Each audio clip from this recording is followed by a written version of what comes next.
Bismillahirrahmanirrahim. Assalamu alaikum, dear students. Adnan Ali Shadad is here. This lecture is for the students of Principles of Macroeconomics in BS Economics, BBA Honors, MBA 3.5 second semester. Today's lecture contents are types of unemployment, frictional unemployment, structural unemployment, and cyclical unemployment. In the last lecture, we have studied the concept of unemployment, definition of unemployment, and measurement of unemployment. Before starting today's lecture contents, we have to take a review of the previously discussed lecture, which is unemployment, definition and measurement of unemployment. In the last lecture, we have tried to define the concept of unemployment. As we have divided population into two categories. First one is labor force and second one is not in labor force. A person who is more than 16 years of old, who is able and willing to work and seeking for job for at least 4 weeks ago,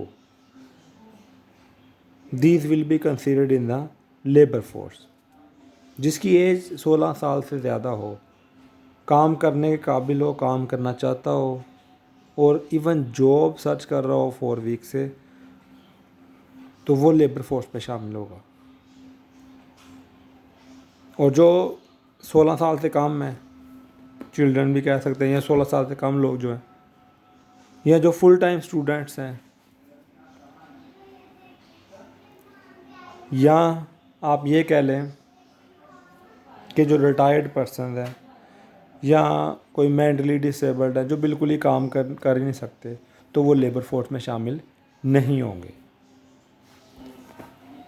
अब जो labour force में शामिल हैं, उनमें से जिसको job मिल गई वो एम्प्लॉयड लेबर फोर्स है, जिसको जॉब नहीं मिली वो अनएम्प्लॉयड लेबर फोर्स है। इस डिवीज़न की मदद से हमने अनएम्प्लॉयमेंट को डिफ़ाइन किया था लास्ट लेक्चर में। A person who is more than 16 years of old, who is able and willing to work and seeking for job for at least 4 weeks ago but fail to get job, it will be considered as a unemployed.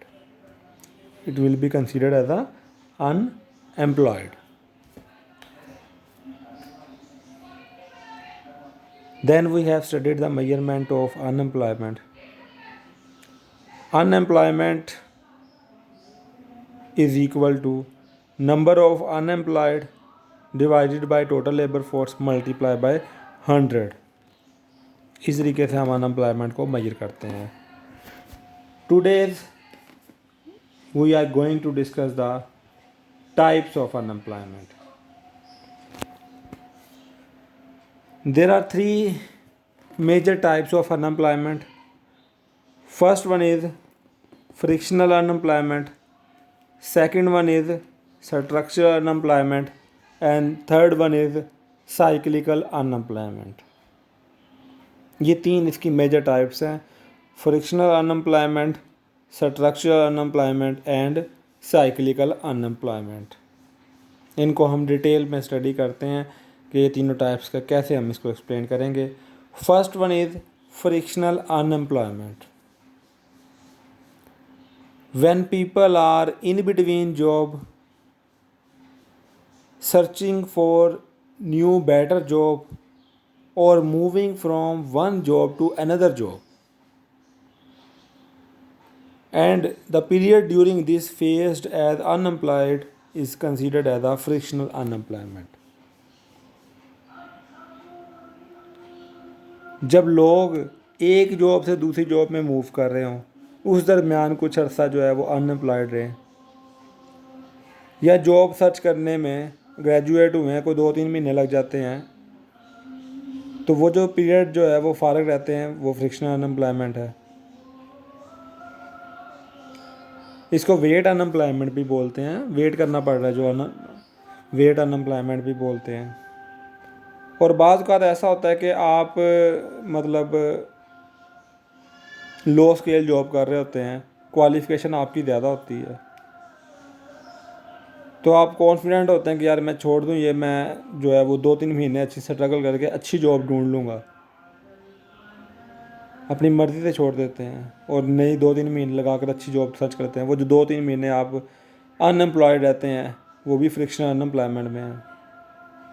आप लो scale job कर रहे थे, matric base पे, आपकी graduation हो गई है, graduate हो गए हैं आप, मास्टर्स हो गया आपका, साथ साथ स्टडी कर रहे थे, आप वो जॉब छोड़ देते हैं कि मैं अब अच्छी मेरी क्वालिफ़िकेशन हो गई, मैं नई जॉब सर्च कर लेता हूँ। आप 2-3 महीने में नई जॉब सर्च कर लेते हैं। वो जो पीरियड आप फ्री रहते हैं वो फ्रिक्शनल अनएम्प्लॉयमेंट में आएगा। आप प्राइवेट जॉब कर रहे थे, आपकी गवर्नमेंट जॉब हो जाती है, आप प्राइवेट जॉब पहले रिज़ाइन कर देते हो, आप 2-3 महीने बाद गवर्नमेंट जॉब ज्वाइन कर लेते हो। वो जो पीरियड आप फ्री रहे हो वो फ्रिक्शनल अनएम्प्लॉयमेंट में आएगा। At any given time some workers are between job. Some of them will be moving voluntarily from one job to another job. अपनी मर्ज़ी से जो है वो मूव कर रहे होते हैं एक जॉब से दूसरी जॉब में। Others will have been fired and will be seeking re-employment. और ऐसा भी हो सकता है कि आपको निकाल दिया गया हो जॉब से और आप फिर 2-3 महीने लगाकर अच्छी जॉब कोई और सर्च कर लो, कहीं और जॉब सर्च कर लो, तो वो भी फ्रिक्शनल अनएम्प्लॉयमेंट में आएगा। Still others will have laid off temporarily because of seasonal demand.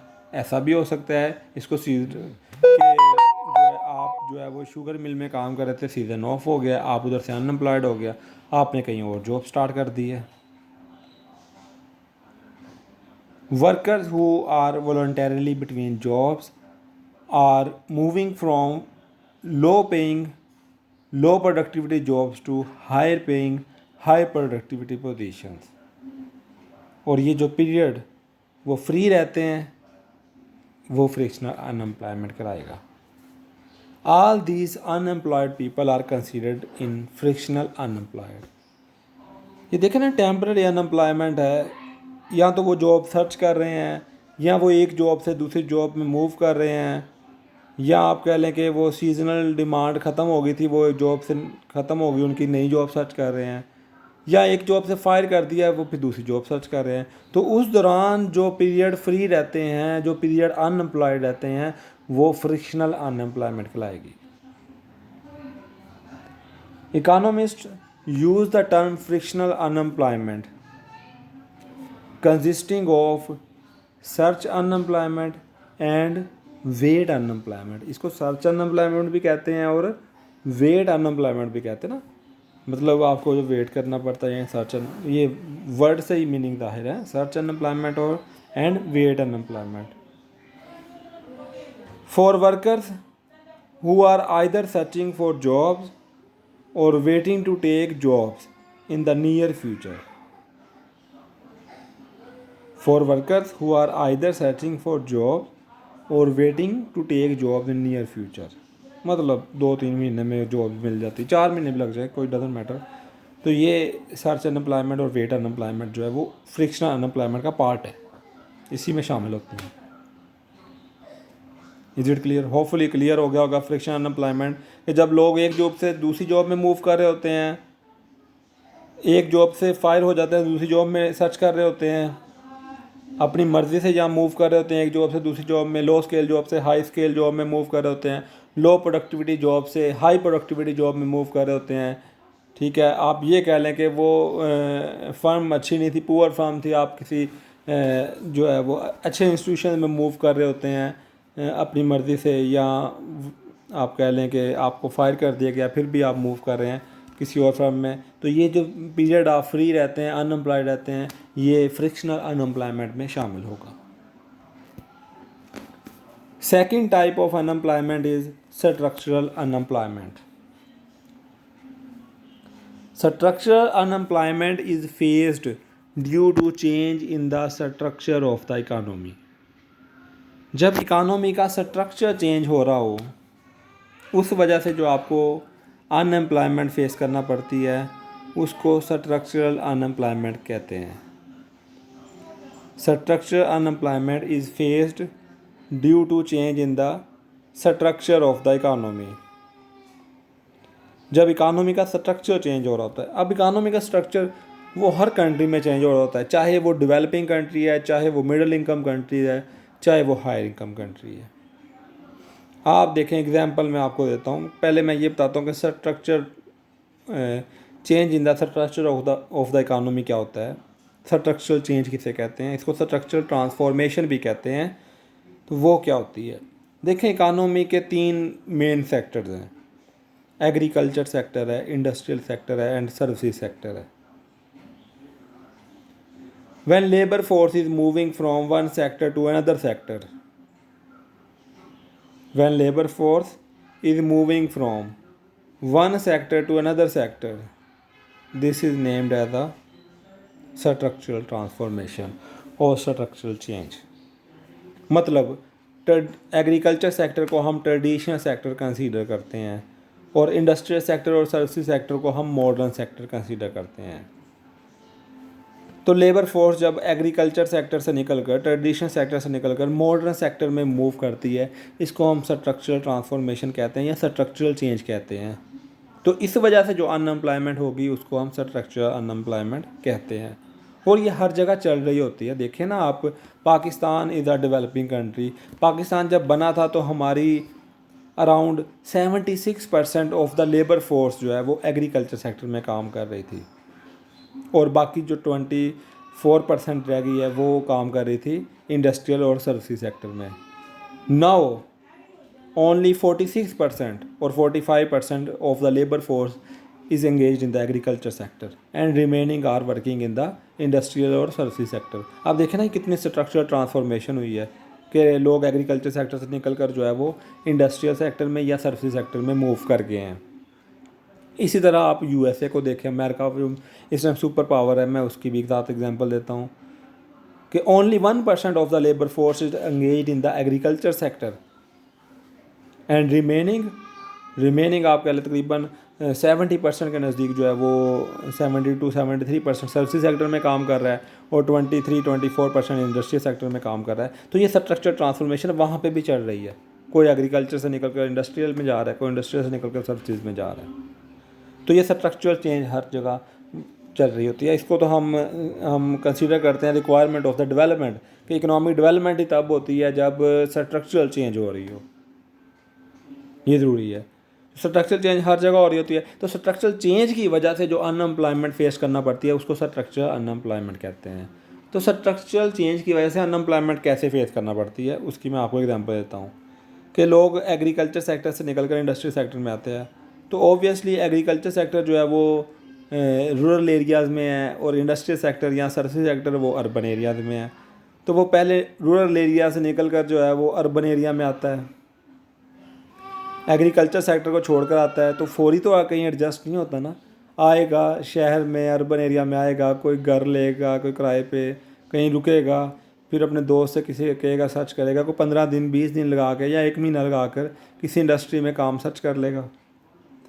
तो वो जो एग्रीकल्चर सेक्टर को छोड़कर आ गया, अनएम्प्लॉयड हो गया, उसे 1 महीना लगे एडजस्ट होने में या जॉब सर्च करने में, चाहे उसे 2 महीने लगे किसी इंडस्ट्री में या किसी सर्विस सेक्टर में जॉब सर्च करने में, उसे 3 महीने लगे, तो ये जो अनएम्प्लॉयमेंट पीरियड होगा ये स्ट्रक्चरल अनएम्प्लॉयमेंट कहलाएगा।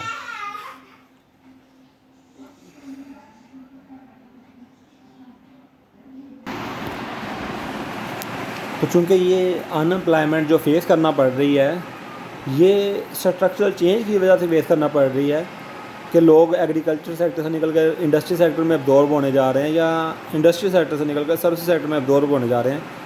तो उसमें जो टाइम पीरियड लग रहा है, वो टाइम पीरियड जो अनएम्प्लॉयड रहते हैं उसको हम स्ट्रक्चरल अनएम्प्लॉयमेंट बोलेंगे।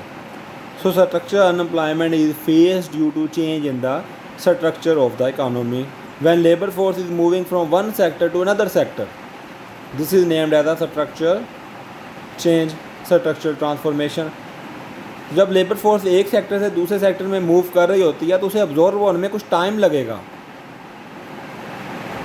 ऐसा नहीं है कि एग्रीकल्चर सेक्टर से निकल कर आया है उसी सर्विस सेक्टर में और फौरी जॉब मिल गई है। फौरी मिल भी सकती है, लेकिन जो हम चूँकि ये डेफिनेशन एवरेज की बेस पर है, किसी एक को फ़ौरन मिल सकती है, तो ये तो एवरेज की बेस पर है। तो कुछ लोग मतलब जितना टाइम पीरियड चाहिए होता है उन्हें, 1 महीना 2 महीने लग जाते हैं इंडस्ट्री में जॉब सर्च करते वक्त, तो वो जो टाइम पीरियड वो बेकार रहता है, फ़ारग रहता है, उसको हम स्ट्रक्चरल अनएम्प्लॉयमेंट में काउंट करते हैं। तो ये भी ऑब्वियसली टेम्प्रेरी अनएम्प्लॉयमेंट है, ये हर इकानमी में चल रही होती है, इसको आप ओवरकम नहीं कर सकते ना। हर इकानमी में स्ट्रक्चरल ट्रांसफॉर्मेशन चल रही होती है, तो स्ट्रक्चरल अनएम्प्लॉयमेंट भी हर इकानमी को फेस करना पड़ती है। Next is cyclical unemployment. Unemployment that is caused by decline in total spending or real GDP is called cyclical unemployment. Real GDP के कम हो जाने की वजह से, टोटल स्पेंडिंग कम हो जाने की वजह से जो अनएम्प्लॉयमेंट फेस करना पड़ती है, उसको साइक्लिकल अनएम्प्लॉयमेंट कहते हैं। Cyclical unemployment is happen due to insufficient aggregate demand. जब एग्रीगेट डिमांड कम हो जाए, जब रियल जीडीपी कम हो जाए, आउटपुट कम हो जाए, उसकी वजह से जो अनएम्प्लॉयमेंट हो, उसे हम साइक्लिकल अनएम्प्लॉयमेंट कहते हैं। अगर आप टाइप्स पे गौर करें तो जो फर्स्ट है फ्रिक्शनल अनएम्प्लॉयमेंट, वो हर इकानमी में मौजूद रहती है। हर वक्त लोग एक जॉब से दूसरी जॉब में मूव कर ही रहे होते हैं, लोग लो स्केल जॉब से हाई स्केल जॉब की तरफ मूव कर ही रहे होते हैं, लोग मुख्तलिफ जगह से फायर हो ही रहे होते हैं और नई जगह पे अब्जॉर्ब हो ही रहे होते हैं। और जो सेकंड टाइप है स्ट्रक्चरल अनएम्प्लॉयमेंट, वो भी हर जगह चल रही होती है, क्योंकि स्ट्रक्चरल चेंज हर जगह चल रही होती है, तो स्ट्रक्चरल अनएम्प्लॉयमेंट भी हर जगह चल रही होती है। और जो थर्ड टाइप है वो असल अनएम्प्लॉयमेंट, अगर आप देखें, वो जीडीपी के कम हो जाने की वजह से है। So these are the 3 types of unemployment that we have discussed today. If you have any query regarding this, you may comment me on my YouTube channel, and my students can also discuss it with me in Google Classroom, or you can also discuss it with me during online session, and you can also get the further reading from the book of economics by McConnell, Brew and Flynn, chapter 26, business cycle, unemployment and inflation. Thank you so much students. Stay blessed. Allah Hafiz.